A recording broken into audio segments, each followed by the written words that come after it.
Maravilloso. Bueno, en esta mañana entonces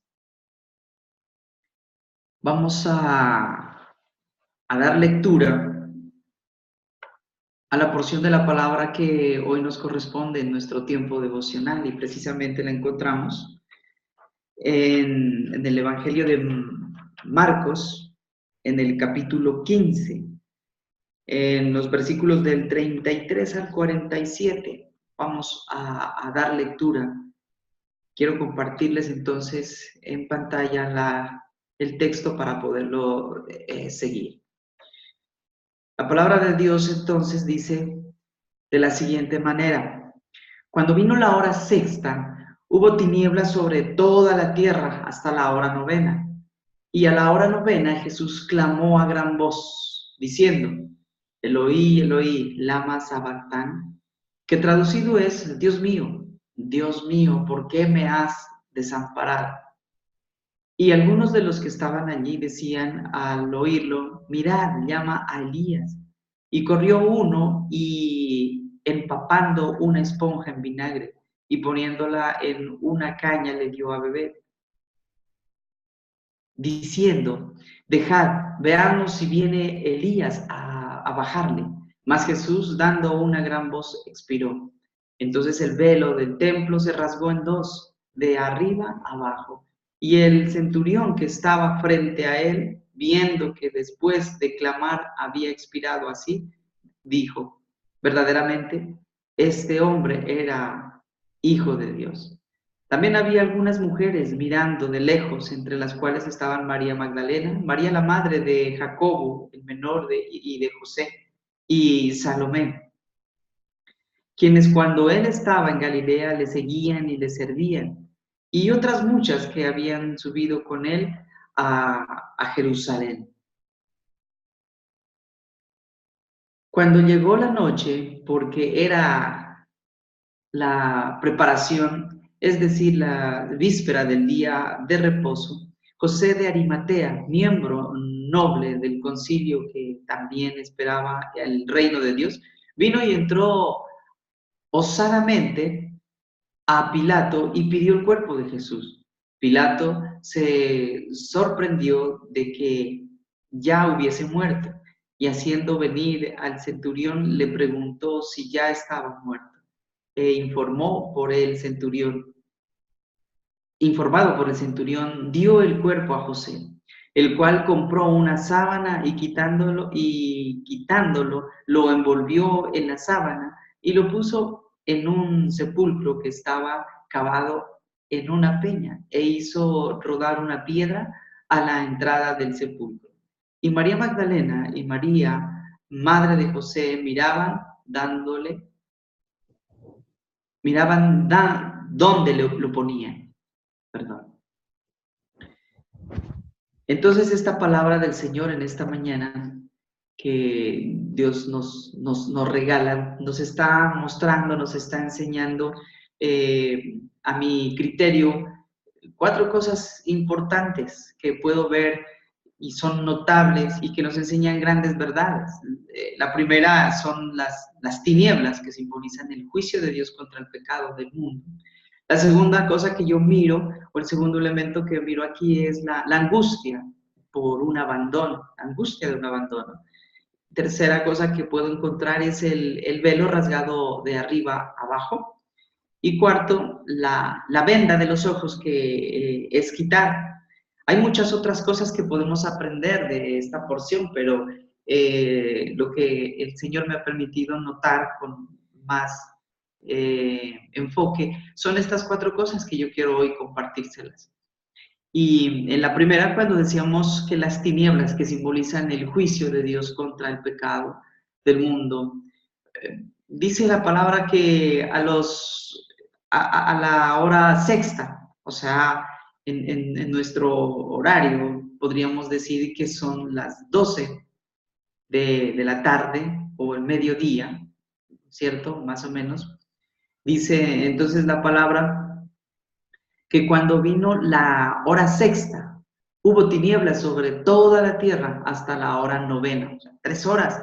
La hora novena serían más o menos las 3 de la tarde, ¿cierto? Y hay oscuridad en ese lapso de tiempo en la tierra. ¿Por qué? Porque podemos ver que la cruz de Jesús estaba ahí. Y esa cruz de Jesús revela la ira de Dios contra el pecado de la humanidad. Porque recordemos que Jesús, al estar en la cruz, Él se vuelve pecado. Algo que difícilmente lo podríamos digerir, pero es así. El Señor Jesús se vuelve pecado. Él toma el pecado tuyo, toma mi pecado y lo lleva ahí a la cruz. Y por eso se vuelve todo el planeta se vuelve en tinieblas, se vuelve en oscuridad.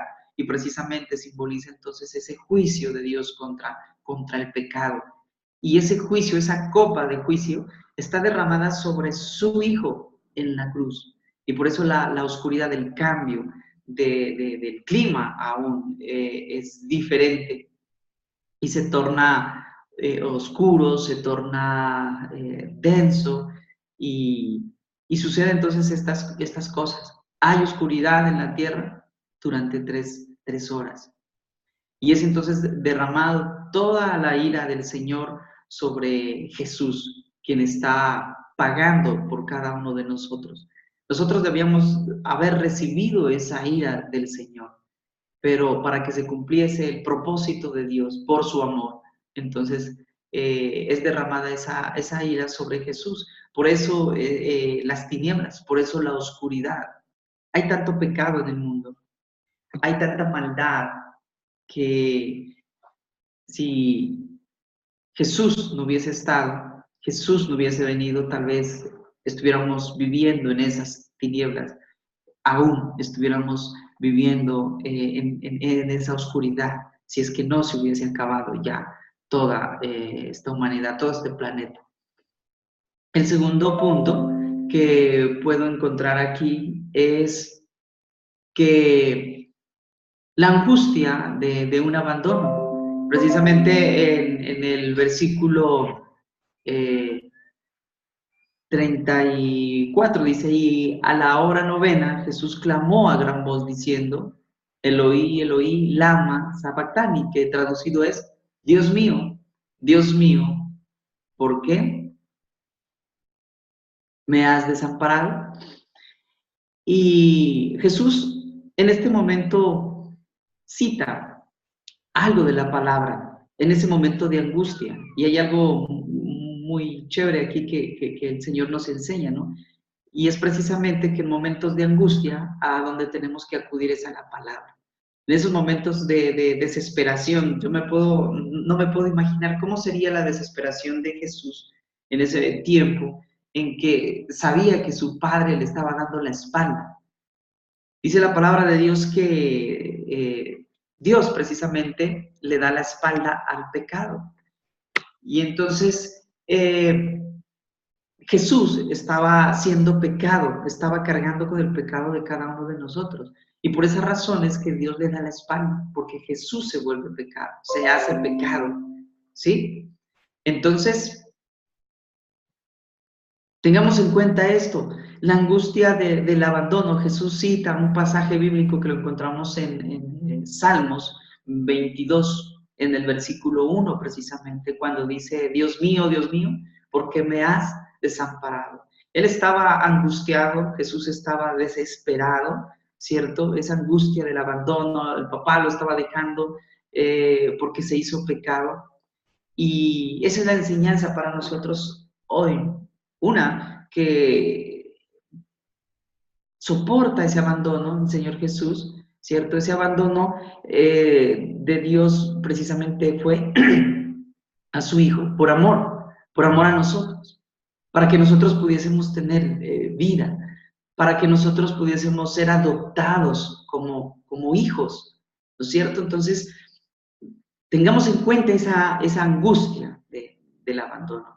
Y también aprendamos que cuando nosotros estemos en esa circunstancia de angustia, de desesperación, de desesperanza, de aflicción, acudamos a la palabra de Dios. Jesús acudió a la palabra. Dios mío, eso dijo el salmista en el capítulo 22, en el versículo 1. Y el Señor Jesús lo cita, porque sabe que eso lo iba a reconfortar, porque Jesús sabía porque Jesús sabía que en la palabra iba a encontrar fortaleza para poder continuar, para poder superar la prueba. Por eso citó la palabra, acudió a la palabra, acudió a las sagradas escrituras, ¿cierto? Entonces, Jesús cita el Salmo 22:1, y ese rechazo del Padre a su Hijo fue precisamente por adoptarnos a nosotros como sus hijos. Y vemos aquí una prueba más del amor de Jesús hacia nosotros, ¿cierto? Soportando ese abandono para darnos a nosotros también la vida. Tercero, lo que les decía, el velo rasgado de arriba a abajo. Cuando Dios empieza a transformar algo, en este caso toda la humanidad, todo el sistema en este mundo, lo empieza a hacer de adentro hacia afuera, teniendo como referencia el templo. En el templo había un velo que comunicaba del lugar santo al lugar santísimo, que era lo más interno del templo, el lugar donde estaba el arca, el lugar donde estaba la presencia misma del Señor, el símbolo de la presencia del Señor. Ahí estaba, ahí se encontraba. Y cuando todo esto sucede, dice que el velo se rasgó de arriba hacia abajo, ¿no es cierto? En el versículo 38. Dice, entonces el velo del templo se rasgó en dos, de arriba a abajo. Y es algo importante porque en el lugar santísimo solo podía entrar el sumo sacerdote y una vez al año para poder pedir perdón por los pecados de todo un año, de toda la humanidad, ¿cierto? De todo el pueblo. Y en este momento ese velo se rasga y ese es el símbolo de que el sumo sacerdote ahora es Jesús. Y Él nos da puerta abierta para entrar los 365 días del año. Mire qué curioso y qué notable y qué controversial a la vez esta situación, porque en aquel entonces una vez al año podía entrar un solo hombre para presentarse delante de Dios. Cuando todo el pueblo quisiera, hubiese querido estar ahí en la presencia directa con Dios para hablar, para presentarle su problema, para pedirle perdón, para alabarlo, para adorarlo, para conversar. En aquel entonces solo un hombre. Hoy en día, con el sacrificio del Señor Jesús en la cruz, el velo es rasgado por la mitad y ya tenemos entrada directa ante el Padre Celestial. Tenemos entrada ante el lugar santísimo y poder hablar directamente con Dios. Pero ¿cuántos se cohíben de estar en la presencia de Dios? ¿Cuántos rechazan esa puerta abierta para lograr entrar y hablar con Dios directamente? Qué enseñanza tan profunda la que el Señor nos da en esta mañana. El velo está rasgado en dos. Ya no hay puerta, ya no hay barrera que nos impida entrar delante de Dios. Mas, sin embargo, nuestras actitudes, nuestro error, nuestro pecado, nuestra maldad, nuestra manera de pensar, sigue colocando ese velo. Sigue imaginando que hay un velo entre Dios y nosotros, entre ese lugar santísimo. Y nos resistimos a entrar en el lugar de su presencia y poder hablar con Él. Qué diferente es entender que yo puedo entrar confiadamente al trono de la gracia, como dice la palabra, y poder expresar todo mi dolor, toda mi angustia, mi necesidad, ¿cierto? Delante del Señor. Y eso es lo que nos está invitando el Señor en esta mañana. En el lugar santísimo solo podía entrar el sumo sacerdote una vez al año. Al rasgarse el velo ya puede entrar toda persona, pero solamente toda persona que haya confiado en el Señor, que haya aceptado que Jesús es quien pagó el precio. Toda persona que haya recibido a Cristo como su único y suficiente Salvador, entonces puede entrar libremente al lugar santísimo, hablar directamente con Dios. Porque el Señor Jesús lo dijo, yo soy el camino, la verdad y la vida. Y nadie va a poder entrar al Padre o ir al Padre si no es a través de Él. Él es el puente, Él es esa puerta abierta para entrar a la presencia de nuestro Dios. Y cuarto, Y último elemento que yo puedo ver y quiero compartirlo es que la venda de los ojos es quitada.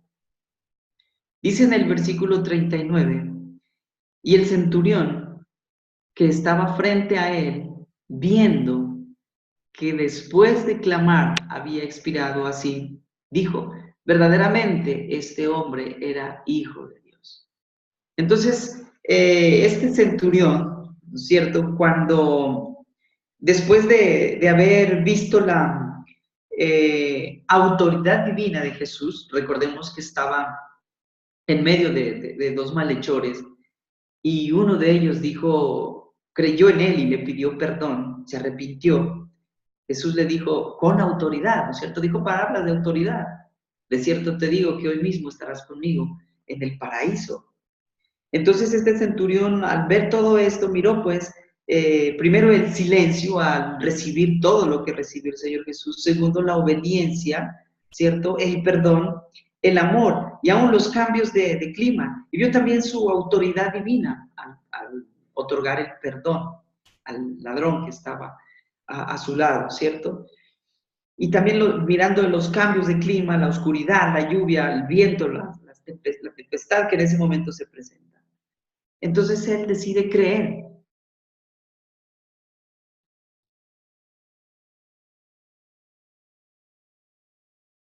Este centurión se da cuenta de todo en sus ojos. Tenía como una venda y dice, wow, es cierto, cambios de clima, situaciones difíciles en nuestra vida, en nuestro alrededor, para poder ser quitada la venda de nuestros ojos. Es una gran verdad que el mundo aún tiene esa venda puesta en sus ojos.